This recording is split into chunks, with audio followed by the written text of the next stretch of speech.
अस्सलाम वालेकुम dear students.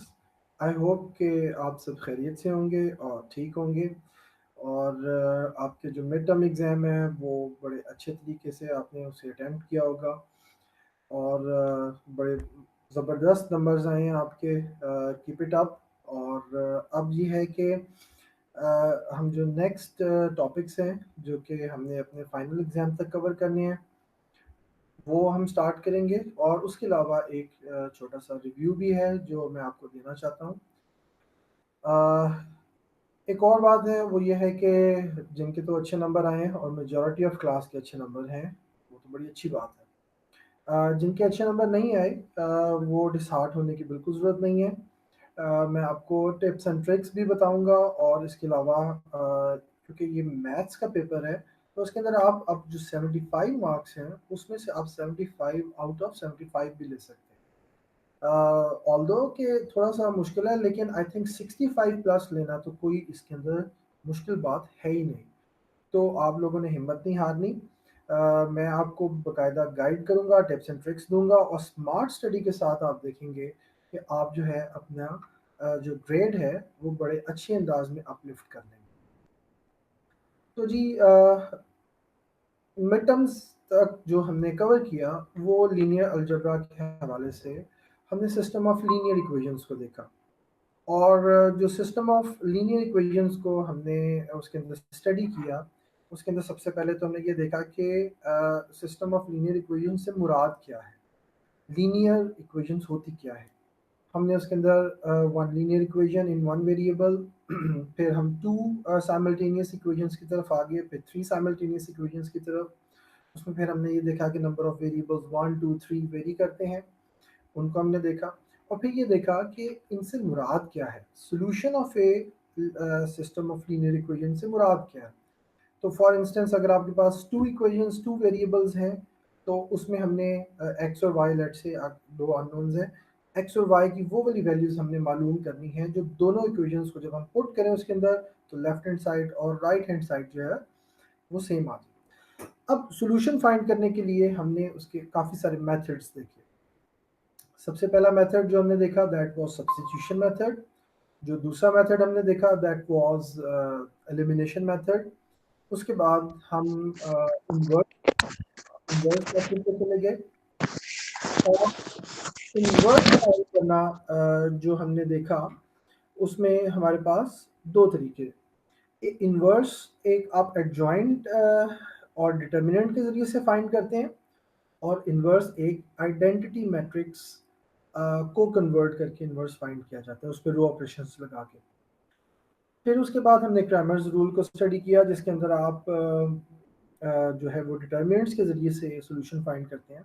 Then comes the Gaussian elimination method जिसमें आप एचेलॉन फॉर्म बनाते हैं और फिर बैकवर्ड सब्स्टिट्यूशन करके आप अपने लीनियर इक्वेशन को सॉल्व करते हैं।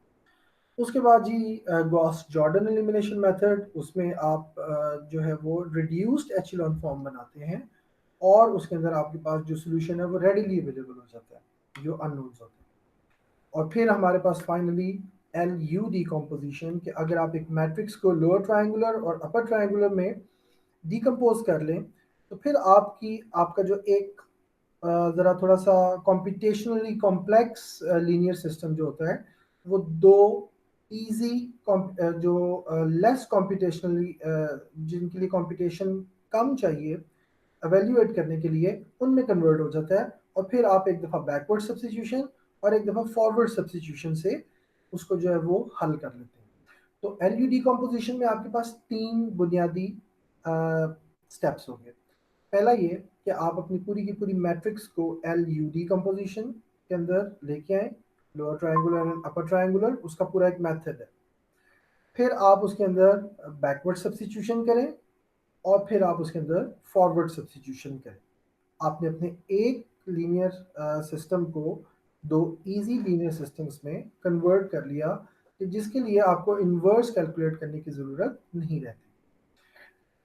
तो ये था जी हमारा मिड से पहले। अच्छा, उसके अलावा हमने वर्ड प्रॉब्लम्स भी की। वर्ड प्रॉब्लम्स के अंदर कि अगर कोई रियल लाइफ प्रॉब्लम्स हैं तो उसको हम सिस्टम ऑफ लीनियर इक्वेशंस में कैसे कन्वर्ट कर सकते हैं और फिर आगे हमें उनका सोल्यूशन करना आता है।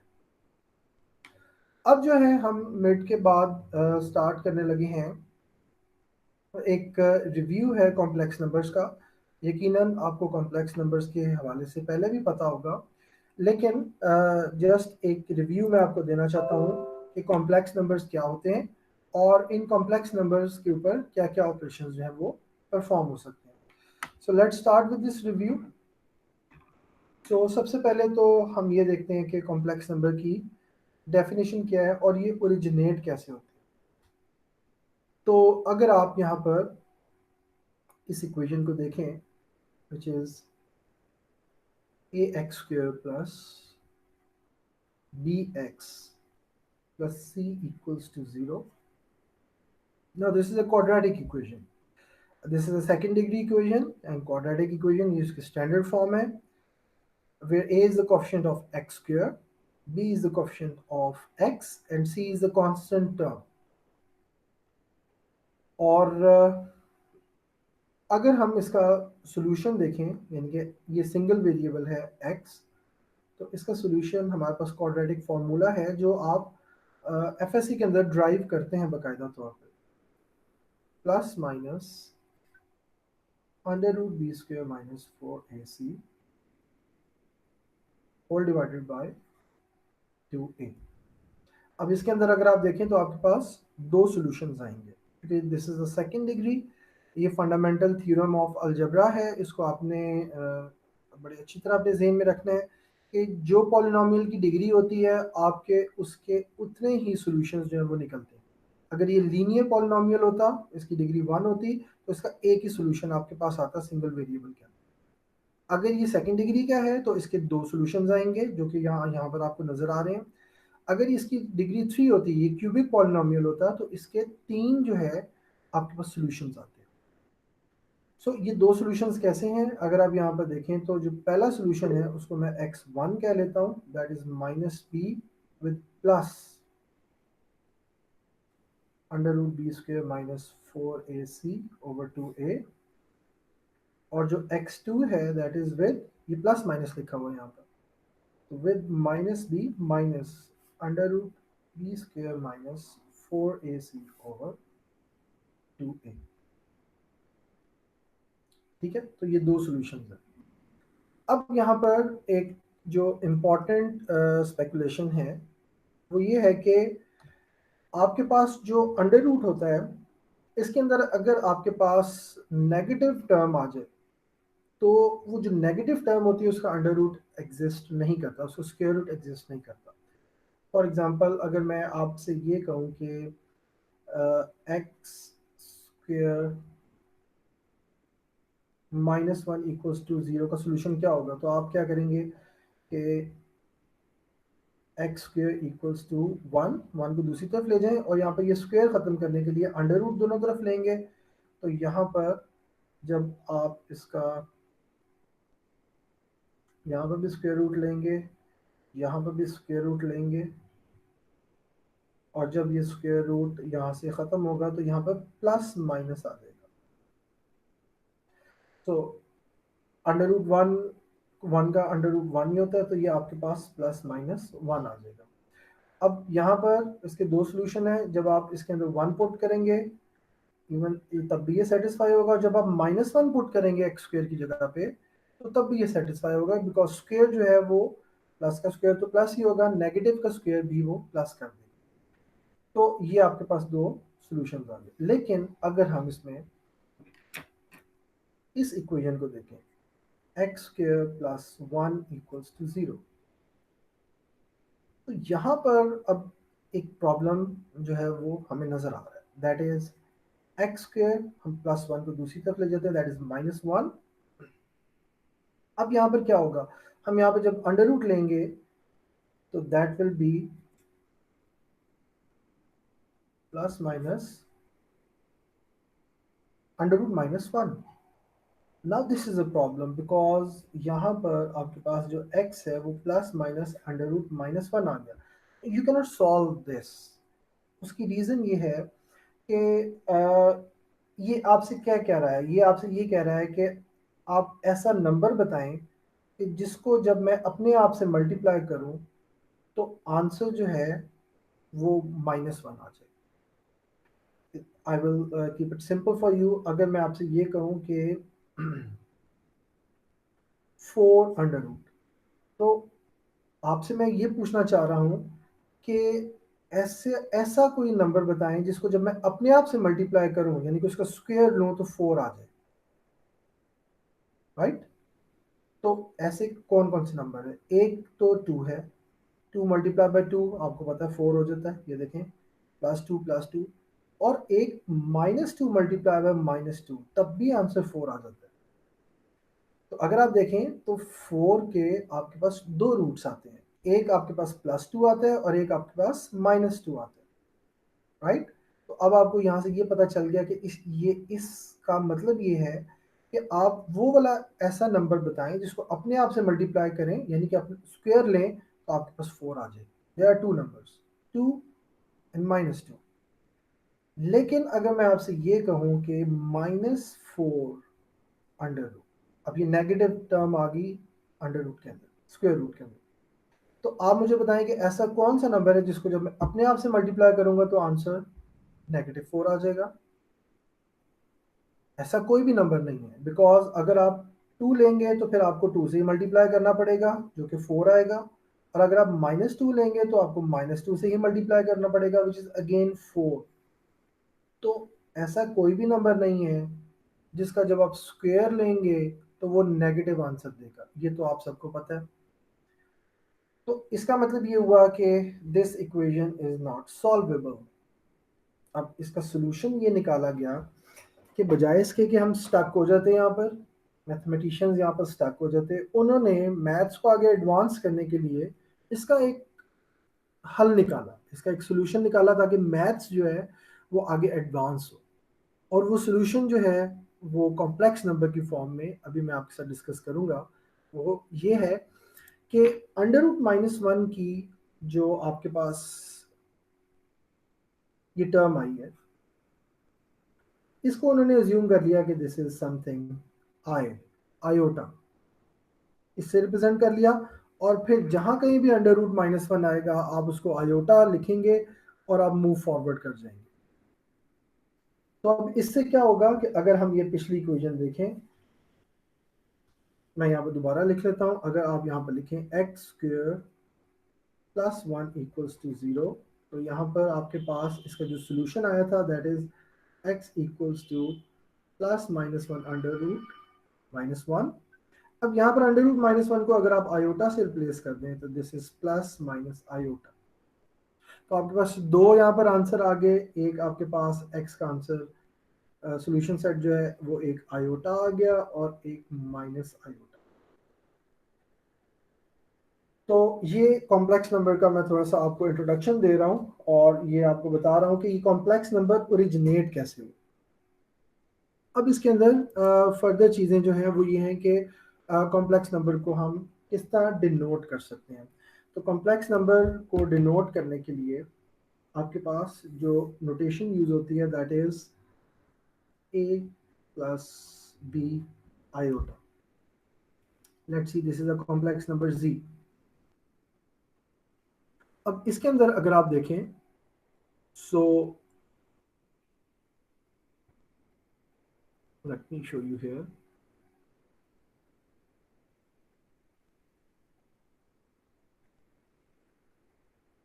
ओके, सो इसके अंदर अगर आप देखें तो यहाँ पर this first part is known as real part and this second part is known as imaginary part।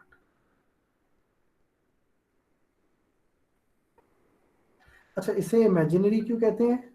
Imaginary means ख्यालाती, तसव्वुराती, लेकिन ये जस्ट नाम की हद तक तो आप ये इसको कह सकते हैं, लेकिन this is a tangible thing. B और आयोटा जो है ये एब्सोल्युटली टेंजिबल थिंग है, ये बाकायदा यूज होती हैं। और ये जो कॉम्प्लेक्स नंबर नाम रखा है आपने इसका, ये भी ज़रा थोड़ा सा ट्रिकी नाम है, बिकॉज मैथ्स के अंदर अगर आप कॉम्प्लेक्स नंबर्स को यूज़ करें तो इससे चीज़ें आसान हो जाती हैं। बहुत सारी ऐसी फील्ड्स हैं जिसके अंदर कॉम्प्लेक्स नंबर्स को यूज़ करने से सर्किट थ्योरी है आपके पास, इलेक्ट्रोमैग्नेटिक थ्योरी है, और काफ़ी सारी ऐसी चीज़ें हैं जिसके अंदर आप कॉम्प्लेक्स नंबर्स को इस्तेमाल करते हैं तो मैथ्स आसान हो जाता है। तो इसका नाम कॉम्प्लेक्स नंबर और इमेजिनरी नंबर्स ज़रा थोड़ा सा जो है वो अजीब सा लगता है, लेकिन this is a physical reality, ये हकीकत में मौजूद है और हम इसे इस्तेमाल करते हैं। सो इमेजिनरी पार्ट, और इमेजिनरी पार्ट वो होता है जिसके साथ आयोटा की एंटिटी आ जाए, और iota under root minus one होता है। हम अंडर रूट माइनस वन नहीं लिखेंगे, लेकिन हम आयोटा लिख देंगे उसके साथ। अब इसकी एग्जांपल हम देख लेते हैं यहाँ पर। लेट्स से आपके पास लिखा हुआ है 5 plus 3 iota. So here 5 is a real number, 3 is a real number, but 3 is multiplying with an imaginary number iota. So this whole part, this will become imaginary part, and this will become a real part. अब इसकी reason क्या है? अगर मैं आपको ये बताऊं कि दो रियल नंबर्स लिखे हों, let's say 5 plus 3, this is a real number, this is a real number, and the answer is also a real number, ये 8, आप इसको सॉल्व कर सकते हैं, answer is a real number. लेकिन अगर इसको आप देखें तो चूंकि under root minus one is undefined in mathematics, ये आप इसको फर्दर सॉल्व नहीं कर सकते, तो आप इसको आयोटा करके यहाँ पर लिख देते हैं और देन यू प्रोसीड। तो हाँ, अगर यहाँ पर एक रियल पार्ट होगा, एक इमेजिनरी पार्ट होगा, तो you can not add them, ये जब सॉल्व ही नहीं होता तो आप इसको ऐड भी नहीं कर सकते, अलबत्ता आप इसको प्लस डाल के इस तरह ज़रूर लिख सकते हैं। रियल नंबर्स होते तो वो तो ऐड हो जाते हैं, लेकिन कॉम्प्लेक्स नंबर को अगर आप रियल पार्ट में ऐड करना चाहेंगे तो वो ऐड नहीं होगा, आप उसको इसी तरह लिखेंगे। तो ये तो नोटेशन की बात होगी, और इसी तरह हम एक और एग्जांपल ले लेते हैं, 6 माइनस 2 आयोटा। तो अब यहाँ पर ये जो प्लस 6 है, this is real part, and this minus 2 is an imaginary part. Okay, so अब यहाँ पर एक इंटरेस्टिंग फैक्ट ये है कि अगर let's say under root minus one को तो हमने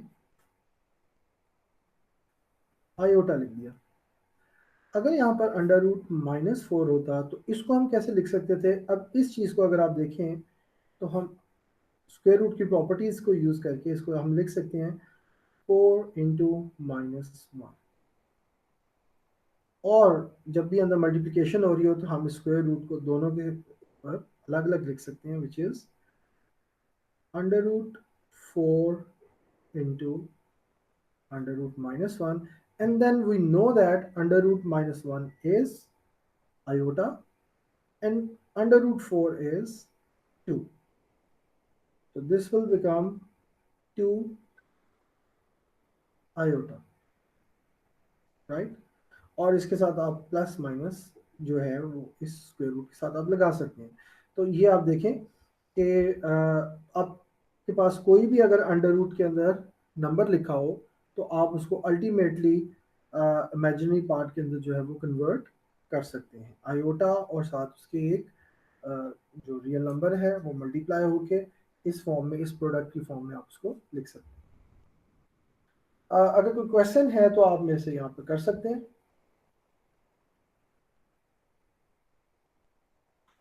If there is any question.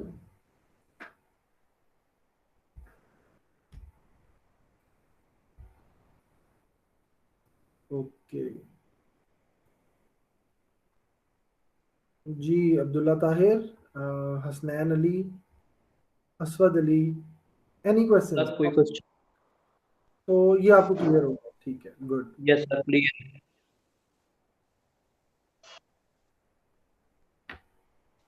Yes sir, clear है।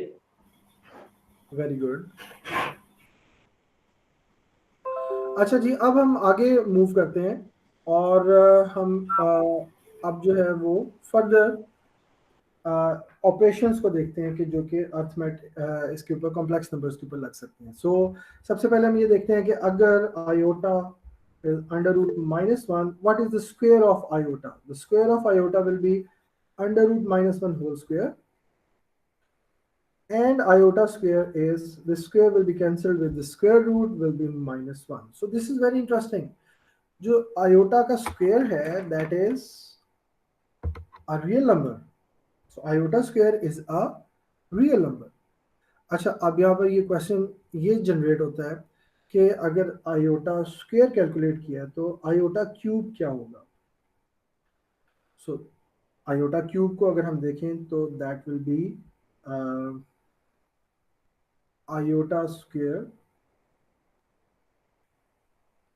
Into iota. ठीक है, आयोटा क्यूब को हम इस तरह लिख सकते हैं, iota square multiplied by iota. और आयोटा क्यूब अगर आप यहाँ पर देखें तो iota square is -1 multiplied by iota को ऐसे ही लिखेंगे आप, इसको छेड़ने की जरूरत नहीं है। तो ये -1 जब आयोटा से मल्टीप्लाई होगा तो minus iota. So iota cube is again a complex number. What is iota 4? Iota 4 को अगर आप देखें तो आप इसको iota square into iota square लिख सकते हैं, राइट। सो इसको अगर आप देखें तो iota 4 to the power 4 is iota square. अभी हमने देखा कि एक रियल नंबर है -1, सो -1 multiply by -1 is +1।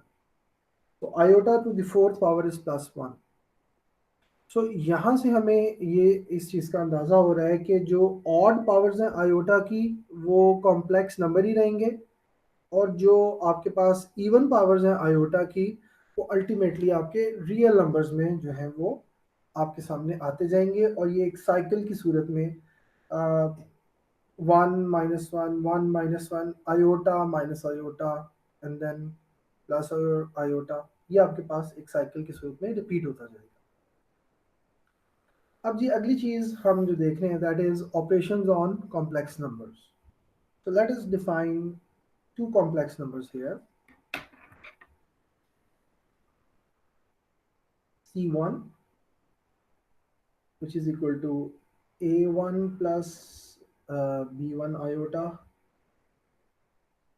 C2, A2 plus B2 iota.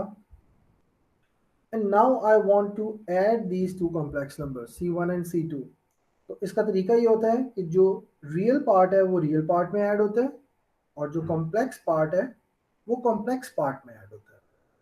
सो यहाँ पर अगर मैं लिखूँ C1 प्लस C2, तो यहाँ पर मुझे पहला नंबर लिखना पड़ेगा A1 plus B1 iota plus A2 plus B2 iota. अब इसको अगर आप देखें तो रियल पार्ट में ऐड होगा, इमेजिनरी पार्ट में ऐड होगा। सो ये क्या आ जाएगा जी, A1 प्लस A2 प्लस, जब आप B1 और B2 को लिखेंगे तो it will be B1 iota plus B2 iota, और अब इन दोनों में से आयोटा जो है वो कॉमन आ सकता है। तो इस चीज़ को जब हम लिखेंगे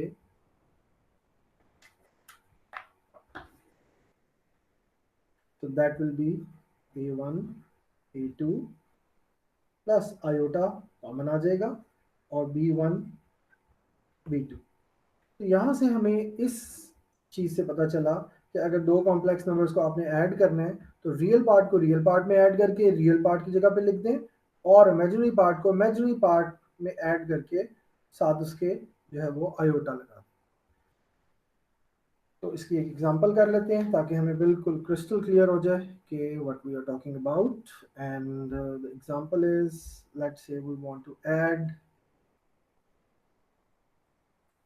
5 plus 3 iota. This is the first complex number and we want to add it into 6 minus 2 iota. तो अब हम क्या करेंगे, रियल पार्ट को रियल पार्ट में ऐड करेंगे, दैट इज 5 plus 6 प्लस ये जो इमेजिनरी पार्ट है इमेजिनरी के साथ, तो ये आ जाएगा 3 प्लस -2। इसको अगर मैं इस तरह लिखूँ 3 प्लस -2 और साथ आपने आयोटा लगा, तो इसको जब मैं ऐड करूंगा विच इज 11 और 3, ये प्लस माइनस माइनस हो जाएगा, 3 - 2 इज 1। सो ये 3 11 प्लस 1 आयोटा आ जाएगा, और simply you can write 11 plus iota. Convention ये रियल पार्ट पहले होता है, इमेजिनरी पार्ट बाद में आप लिखते हैं। तो आई होप कि दिस इज क्लियर। अब हम आते हैं सब्ट्रैक्शन के ऊपर। सब्ट्रैक्शन भी बहुत आसान है। सब्ट्रैक्शन के लिए अगर आप इसको देखें, सो हम इन्हीं दो नंबर्स को सब्ट्रैक्ट कर लेते हैं। So let's say 5 plus 3 iota, now minus 6 minus 2 iota. अब ये देखें अगर माइनस लगा हुआ है यहाँ पर, तो ये माइनस जो है ये जो इसके साथ कॉम्प्लेक्स नंबर लिखा हुआ है इसके साइंस को ज़रूर चेंज करेगा। तो करना अब आपने ये है कि रियल पार्ट को रियल पार्ट में से सब्ट्रैक्ट करना है, इमेजिनरी पार्ट को इमेजिनरी पार्ट में से आपने सब्ट्रैक्ट करना है। So we will proceed like this. So 5 में से हम this will be 5 minus 6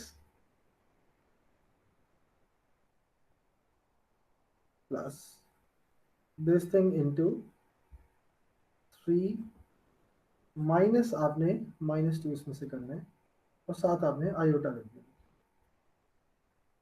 so 5 minus 6 is 1 plus ये माइनस और माइनस जो है ये प्लस हो जाएगा। सो 3 plus 2 is 5 और साथ आपके iota. So this is 1 plus 5 iota. ठीक हो गया जी।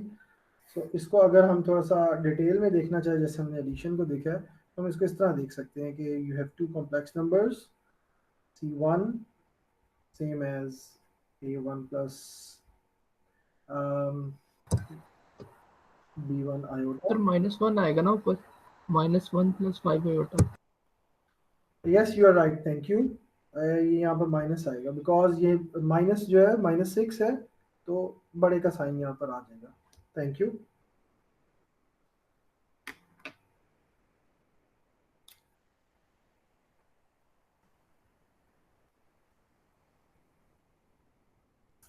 तो C2 A2 plus B2 iota, ठीक है। अब हम करना ये चाह रहे हैं कि C1 minus C2 करना चाह रहे हैं, तो यहाँ पर क्या होगा जी, A1 plus B1 iota minus A2 plus B2 iota, और इसको अगर हम लिखें A1 plus B1 आयोटा।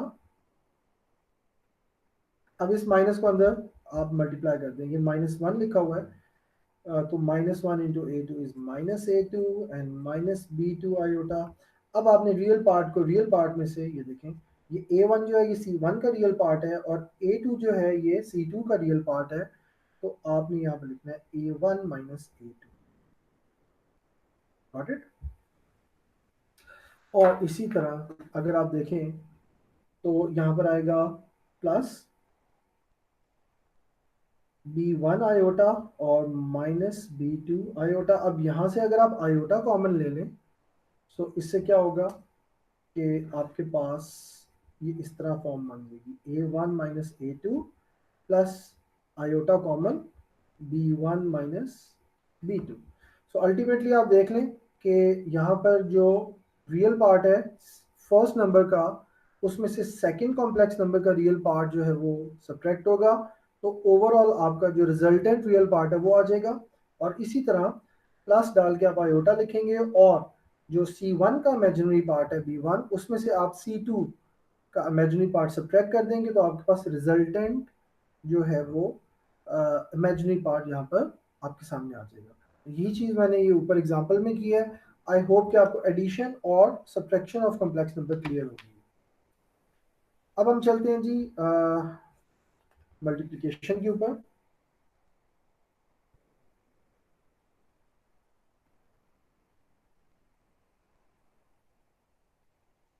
तो मल्टीप्लिकेशन में क्या होगा, multiplication is again very simple.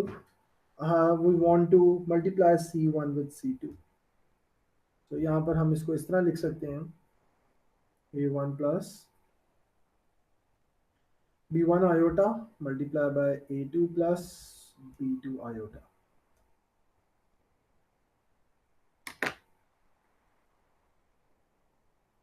Okay, so इसको अगर आप मल्टीप्लाई करें, सो देखें this first term will be multiplied by both of these terms, A1 A2 plus A1 B2 iota, plus now you multiply this first term with these two terms, A2 B1 iota and plus B1 B2। इसको मैं यहाँ पर दोबारा लिख लेता हूँ, plus b1 iota multiplied by b2 iota। तो इसको अगर हम देखें तो ये आ जाएगा a1 a2 plus a1 b2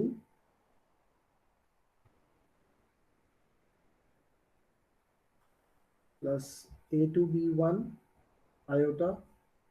और अगर आप यहाँ पर देखें तो ये b1 b2 आ जाएगा और साथ ये आयोटा स्क्वायर हो जाएगा।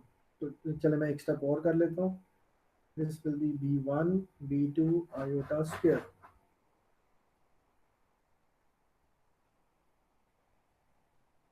अच्छा, इन दोनों टर्म्स में से ये जो आयोटा है ये कॉमन निकल सकता है। तो this will be iota a1 b2 plus a2 b1। और यहाँ पर ये आयोटा स्क्वायर जो है ये -1 होता है। अभी हम इसको देख के आए हैं तो ये आयोटा स्क्वायर -1 होगा तो ये माइनस साइन हो जाएगा, ये b1 b2 हो जाएगा। इसको अगर आप इस फर्स्ट वन के साथ लिख लें a1 a2 minus b1 b2, तो this whole thing will be your real part. और ये देखें ये पूरी की पूरी टर्म जिसके साथ आयोटा आ रहा है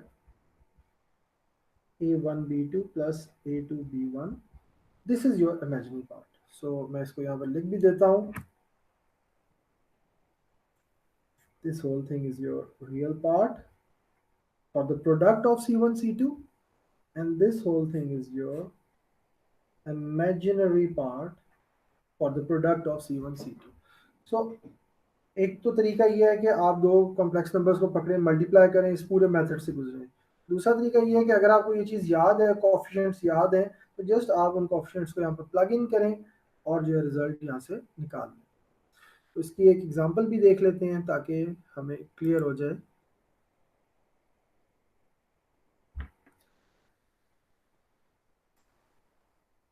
Okay, ji. So let's have two numbers. C1 is 2 plus 3 iota and C2 is 4 plus,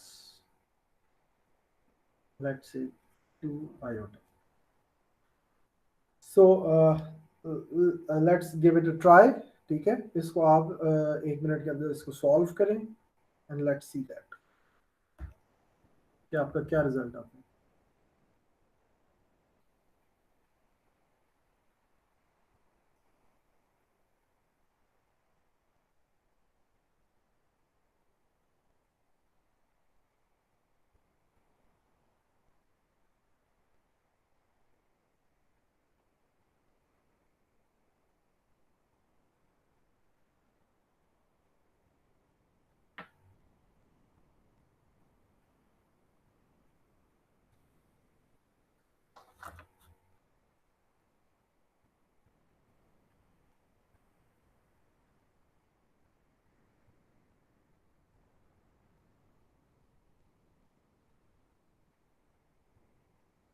Sir, 2 plus 16 iota. Yes, sir.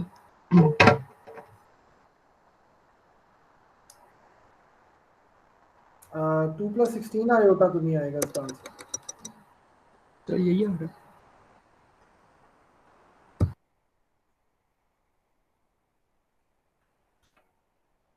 Okay, so C1 C2 is, yes, you are right, 2 plus 16 iota ही इसका answer है।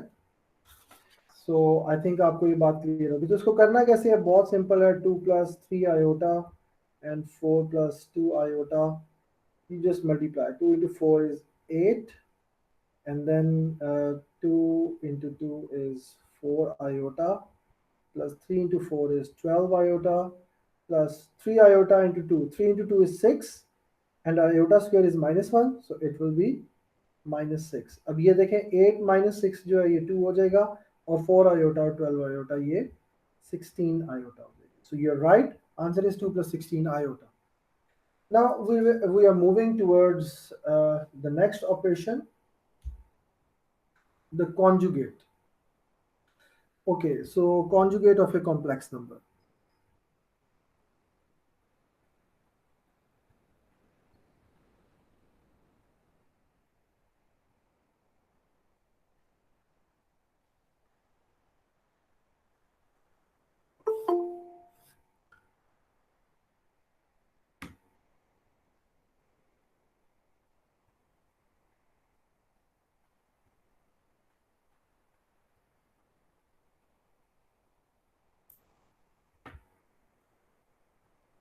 Okay, so अगर आपके पास ये complex number लिखा हुआ है C1 A1 plus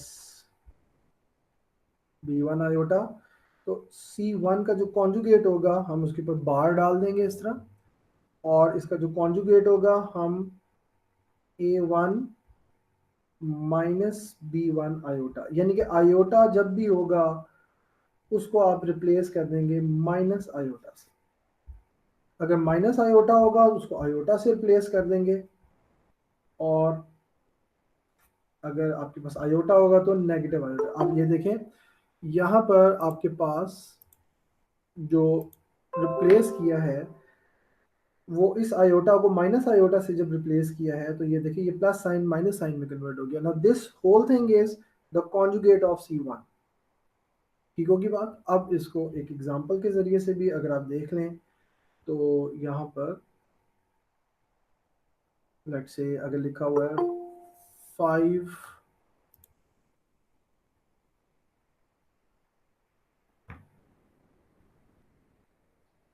plus 2 iota, तो इसका कॉन्जुगेट क्या होगा जी? Let's say this is complex number C2, तो C2 का कॉन्जुगेट क्या होगा जी? 5 माइनस 2 आयोटा। ठीक है, और अगर आपके पास यहाँ पर C3 हो 6 माइनस 3 आयोटा, तो यहाँ पर इसका जो कॉन्जुगेट होगा दैट इज 6 प्लस 3 आयोटा। ठीक है, ये माइनस आयोटा यहाँ पर आ रहा था तो वो प्लस आयोटा से जो है वो कन्वर्ट हो गया। अब कॉन्जुगेट की इंपॉर्टेंस क्या होती है? जब भी किसी नंबर को उसके कॉन्जुगेट से मल्टीप्लाई करवाया जाता है तो जो रिजल्ट आता है वो रियल नंबर आता है। Now this is very significant thing. ठीक है, तो लेट्स से कि अगर यहाँ पर आपके पास C2 is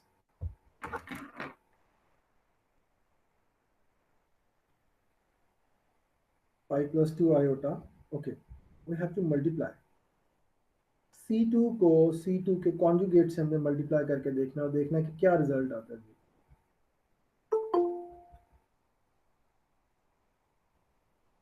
So the result will be 5 into 5 25, 5 into 2 10, minus 10 iota। साथ साथ इसको वेरीफाई करते जाएं, ठीक है। And this will be plus 10 iota, और ये इसको अगर आप देखें तो इट विल बी -4, लेकिन आयोटा स्क्वायर से वो +4 हो जाएगा आपके पास। तो 25 + 4 इज 29, और ये आयोटा पार्ट जो कैंसिल हो जाएगा। आप ये देख सकते हैं कि जब मैंने एक कॉम्प्लेक्स नंबर को उसके कॉन्जुगेट से मल्टीप्लाई किया तो मेरे पास सिर्फ रियल पोर्शन जो है वो बच गया। This is very important thing. अब जो हम देखने लगे हैं वो ये है कि ज्योमेट्रिकल मीनिंग जो है वो कॉम्प्लेक्स नंबर्स का क्या है। तो ज्योमेट्रिकली अगर हम इसको देखें तो इसको कैसे रिप्रेजेंट किया जा सकता है। ओके, सो अगर हम रियल नंबर्स को देखें तो रियल नंबर्स के लिए आपके पास नंबर लाइन होती है, और आप सारे जो हैं वो नंबर लाइन से वाकिफ हैं, राइट। सो नंबर लाइन क्या होती है? आप इस तरह एक लाइन बना देते हैं और यहाँ पर आप 0 लिख लेते हैं, और इक्वल डिस्टेंसेस के ऊपर आप यहाँ पर 1 2 3 मार्किंग लगा देते हैं। ये हम कहते हैं कि एक्सटेंड हो रहा है ये सारा काम प्लस इंफिनिटी तक, और ऑपोजिट साइड के ऊपर आप नेगेटिव नंबर्स को रिप्रेजेंट करते हैं, और हम ये कहते हैं कि ये नेगेटिव इंफिनिटी की तरफ प्रोसीड कर रहा है। और इनके बीच में अगर आप देखें तो यहाँ पर आपके पास रैशनल नंबर्स, इरैशनल नंबर्स और सारे के सारे दूसरे नंबर्स जो हैं वो यहाँ पर लाई कर रहे हैं। फॉर एग्जांपल √2 जो है वो यहाँ पर कहीं लाई कर रहा होगा, 1.4142 उसकी वैल्यू होती है, ठीक है। पाई जो है वो यहाँ पर कहीं होगा, ई जो है वो यहाँ पर कहीं होगा, समवेयर हियर। पाई की वैल्यू 3.14 समथिंग होती है, ठीक है। ई की value 2.1828 something like this, 2.7 I think. तो यहाँ पर आपके पास काफ़ी सारे नंबर्स जो हैं वो एग्जिस्ट कर रहे हैं। लेकिन अगर हम कॉम्प्लेक्स नंबर्स को देखें तो यहाँ पर ये बड़ा ज़बरदस्त आइडिया दिया आर्गन ने कि आप यहाँ पर दो एक्सिस बनाएं, पहला एक्सिस और दूसरा एक्सिस, यानी कि आप एक प्लेन बना लें। जो पहला एक्सिस है वो दैट इज एक्स, जो दूसरा एक्सिस है दैट इज वाई। नॉर्मली तो हम ऐसे ही करते हैं ना कि एक तरफ जो हॉरिजॉन्टल एक्सिस है उसको एक्स कंसिडर कर लेते हैं, जो आपके पास वर्टिकल एक्सिस है उसको आप वाई कंसिडर कर लेते हैं। Here is the origin. अब आपने करना ये है कि ये भी रियल नंबर्स हैं और ये भी रियल नंबर्स हैं। कॉम्प्लेक्स नंबर में अगर आप देखें a प्लस बी आयोटा अगर लिखा हो तो ये a भी रियल नंबर है, b भी रियल नंबर है, लेकिन ये जो रियल नंबर है ये एक आयोटा इमेजिनरी नंबर से मल्टीप्लाई होके तो एक इमेजिनरी एक्सिस जो है वो जनरेट कर रहा है। तो अब हम a को जो है रियल नंबर्स को तो x पे प्लॉट करेंगे, लेकिन ये जो आपके पास सेकंड पोर्शन है जिसके साथ आयोटा आ रहा है इसको हम y पे प्लॉट करेंगे, लेकिन इसके साथ हम यहाँ पर आयोटा भी लिख देंगे। तो अब इंटरेस्टिंग बात ये होने वाली है यहाँ पर कि यहाँ पर जब मैं मार्किंग करूँगा 1 2 3 4 -1 -2 -3, और यहाँ पर भी मैं मार्किंग करूँगा 1 2 3 -1 -2 -3। तो अब अगर यहाँ पर लेट से मैं इस 1 2 3 को देखूंगा तो ये तो रियल है, लेकिन जब मैं इस 1 2 3 को देखूंगा तो इसके साथ आयोटा भी जो है वो अटैच हो रहा है। इसका मतलब 1 नहीं है, इसका मतलब 1 आयोटा है, इसका मतलब 2 इंटू आयोटा है, इसका मतलब 3 इंटू आयोटा है। बिकॉज यहाँ पर आप देखें y वैल्यूज के साथ विच इज 1 2 3 आप आयोटा मल्टीप्लाई कर। ठीक है, तो आई होप कि आपको ये पॉइंट समझ में आ रहा है। अब अगर मैंने यहाँ पर प्लॉट करना है लेट से 3 + 2 आयोटा को, तो यहाँ पर आप देखें ये रियल नंबर रियल पोर्शन है which is on x axis. तो यहाँ पर अगर आप इसको देखें तो हम 3 पॉइंट्स यहाँ पर मूव करेंगे और यहाँ से हम 2 पॉइंट्स जो हैं वो इमेजिनरी एक्सिस की तरफ मूव करेंगे विच इज दिस। सो आपका ये पॉइंट जो है this will be, this is the point which is 3 + 2 iota, 3 on the real axis and 2 on the imaginary axis. This is the number. तो अब आप देखेंगे कितना ज़बरदस्त आइडिया हो गया कि आप जो है एक ज्योमेट्रिकली कॉम्प्लेक्स नंबर को रिप्रेजेंट कर सकते हैं।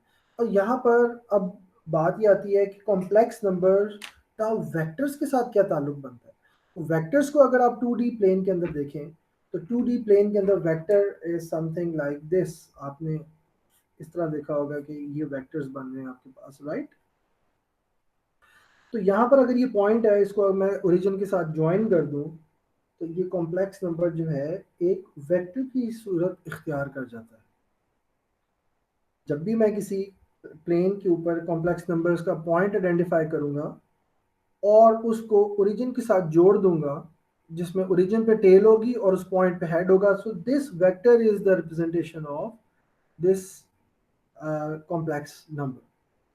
तो यहाँ पर ये जो इसकी लेंथ है दिस इज 3 और ये जो इसकी लेंथ है दिस इज 2, लेकिन ये आपने याद रखना है कि इस 2 के साथ ये आयोटा लगा हुआ है। By head to tail rules जब आप इसको ऐड करेंगे तो आपके पास ये 3 + 2 आयोटा आ जाएगा। अब इसकी अफादियत क्या है? इसकी अफादियत ये है कि अगर आपने रियल नंबर्स को ऐड करना हो तो रियल नंबर्स को ऐड करने के लिए तो बहुत सिंपल है, ऐड सब्ट्रैक्ट भी कर सकते हैं, कंपेयर भी कर सकते हैं। फॉर एग्जांपल 5 को अगर आपने 8 के साथ कंपेयर करना हो तो हम लिख सकते हैं 5 इज लेस देन 8। कंपैरिजन हो गया, इट इज़ वेरी सिंपल। अगर यहाँ पर लिखा हो -5 और यहाँ पर लिखा हो लेट से -8 तो हम कह सकते हैं -5 इज ग्रेटर देन -8।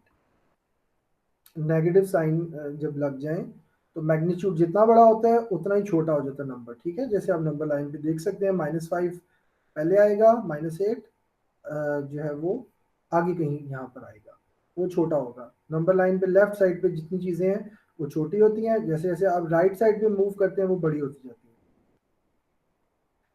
लेकिन कॉम्प्लेक्स नंबर्स को कैसे कंपेयर करेंगे आप? कॉम्प्लेक्स नंबर को कंपेयर करने का क्या तरीका है? अगर मैं आपसे कहूँ 3+2 आयोटा लिखा हुआ है और यहाँ पर 5+3 आयोटा लिखा हुआ है, तो इनमें से कौन सा बड़ा है कौन सा छोटा है?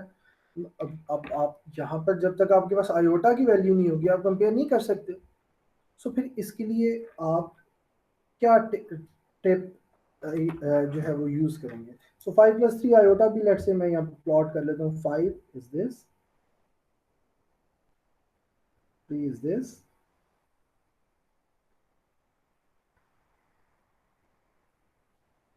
ये आपके पास 5+3 आयोटा, ये एक कॉम्प्लेक्स नंबर आ गया 5+3 आयोटा। अब आप इसको कंपेयर कैसे कर सकते हैं?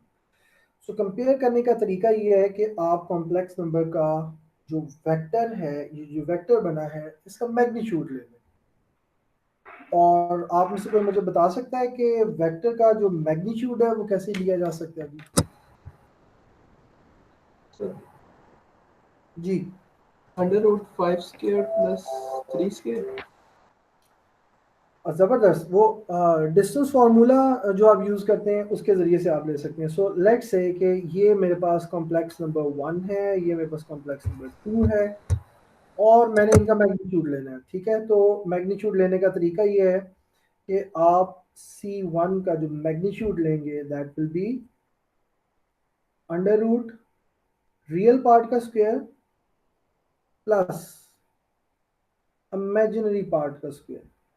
अब इसमें आपने आयोटा नहीं लिखना, ठीक है?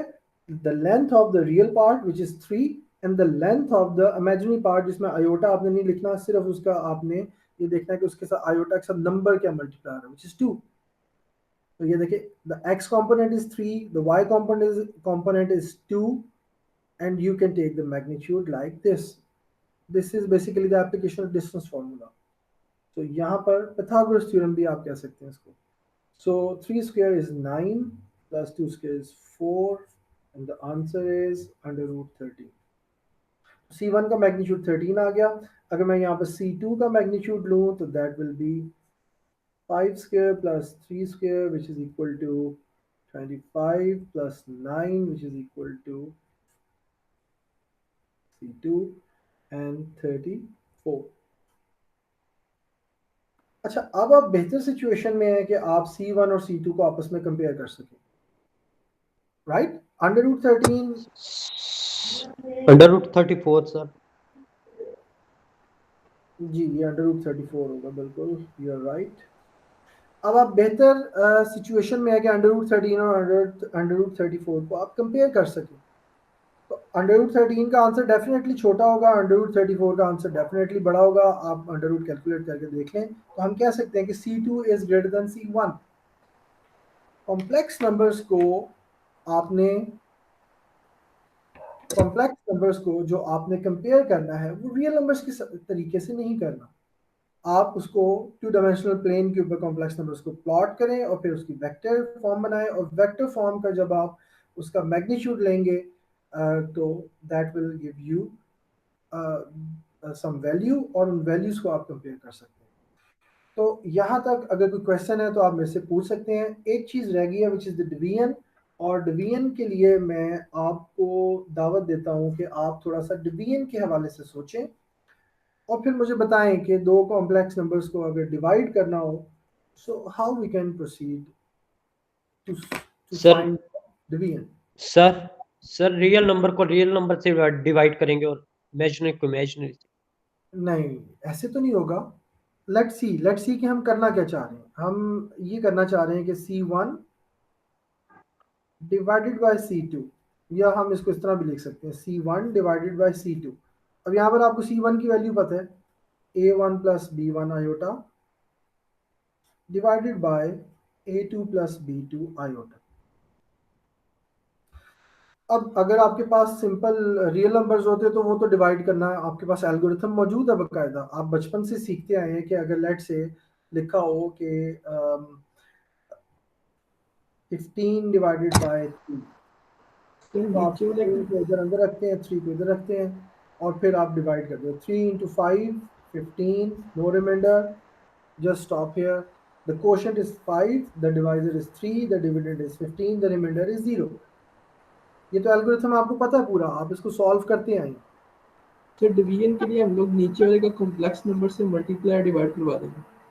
हाँ मोहम्मद सलमान, जबरदस्त, वेरी गुड वेरी गुड। सो इस सर हम लोग नीचे वाले का को कॉन्जुगेट लेंगे ना पहले, उससे मल्टीप्लाई डिवाइड करेंगे। जबरदस्त हो गया। और ऐसा क्यों करेंगे, उसका तरीका भी, उसकी वजह भी मैं आपको बताता हूँ। इसको कहते हैं रैशनलाइजेशन। रैशनलाइजेशन के अंदर मैं जस्ट आपको जल्दी से बता दूं, अगर डिनोमिनेटर के अंदर कोई अंडर रूट वाली टर्म आ जाए तो आप डिनोमिनेटर में अंडर रूट वाली टर्म को खत्म कर देते हैं और उसको न्यूमिनेटर में ले जाते हैं। तो आप देखेंगे आयोटा अंडर रूट टर्म इसके अंदर इन्वॉल्व हो गई है ना अब। तो अब आप क्या करेंगे कि यहाँ पर रियल नंबर लाने के लिए, डिनोमिनेटर में रियल नंबर लाने के लिए आप एक काम करेंगे, और वो ये करेंगे कि a1 plus b1 iota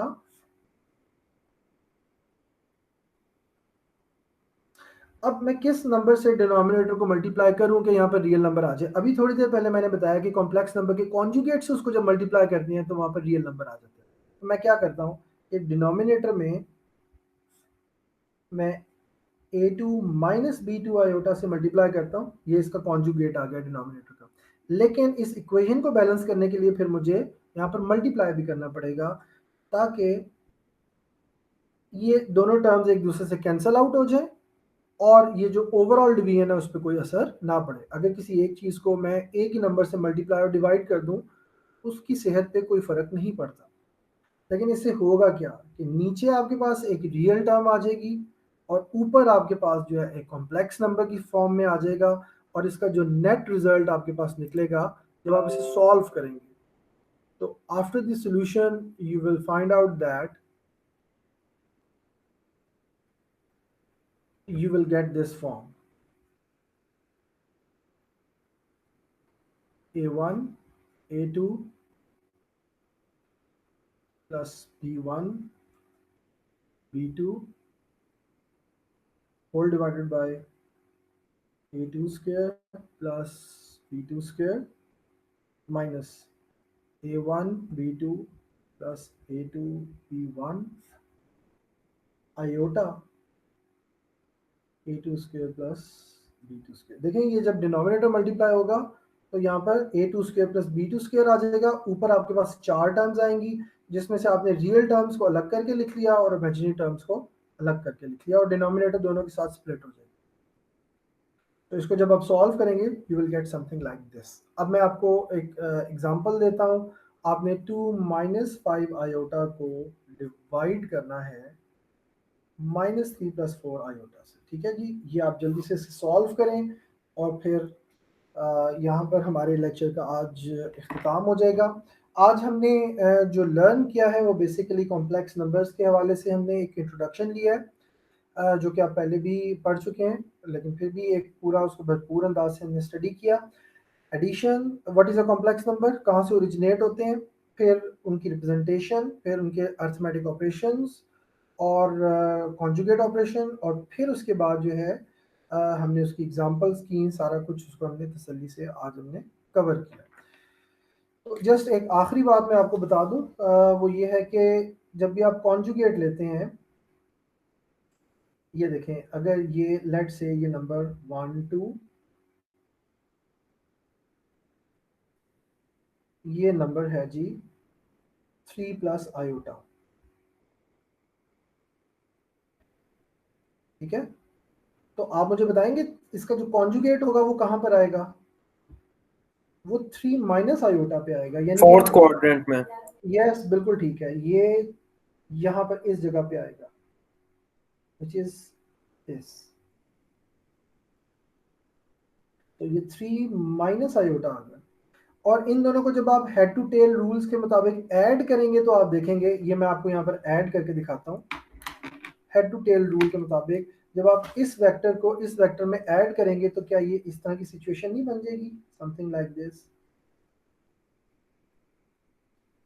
right? इस वेक्टर को उठा के मैंने इस वेक्टर पे रखा, इस वेक्टर को जब आप ऐड करेंगे इसके साथ तो ये आपके पास जो नेट रिजल्ट आएगा विच इज 6। सिर्फ रियल नंबर लाइन के ऊपर आपके पास आंसर आएगा। कॉम्प्लेक्स प्लेन के अंदर आपके पास आंसर नहीं आएगा। हालांकि ये जो पहला नंबर है ये कॉम्प्लेक्स प्लेन में 3 प्लस आयोटा है, और जो दूसरा नंबर है ये 3 माइनस आयोटा है। लेकिन चूंकि ये कॉन्जुगेट्स हैं एक दूसरे के, जब आपने इनको ऐड किया तो आपके पास आंसर हमेशा नंबर लाइन के ऊपर आता है। This is very interesting fact. तो होपफुली आपको ये आज का लेक्चर जो है ये समझ में आया होगा। अगर कोई क्वेश्चन है तो आप मेरे से पूछ सकते हैं। जी,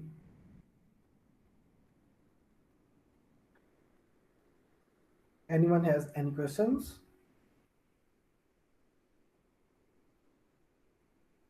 अच्छा, अब ये जो कॉम्प्लेक्स नंबर्स है ये हम इसलिए भी हमने इसका जो इंट्रोडक्शन इसलिए भी कर लिया कि आगे हम जो इसको इस्तेमाल करने लगे हैं वो अब बनाने लगे हैं हम कॉम्प्लेक्स मैट्रिसेस, ठीक है। और उसमें हर्मिशियन मैट्रिक्स भी आएगी, स्क्यू सिमेट्रिक मैट्रिक्स भी हम उसको देखेंगे, और उसके अंदर नॉर्म भी आएगा, ठीक है। तो ये चीज़ें जब हम आगे स्टडी करेंगे तो उसमें कॉम्प्लेक्स नंबर ने आना है, इसलिए जो है कॉम्प्लेक्स नंबर का एक इंट्रोडक्शन जो है आज के लेक्चर में हो गया, और नेक्स्ट लेक्चर में हम इसे continue. So if you don't have any questions then हम यहाँ पर लेक्चर का इख्तिताम करते हैं। सर मैंने पूछना था कि क्या आप हमारे साथ गूगल वो जो फॉर्म का जो था वो आप आंसर्स शेयर करेंगे? जी मैं बिल्कुल कर लूँगा आपके साथ।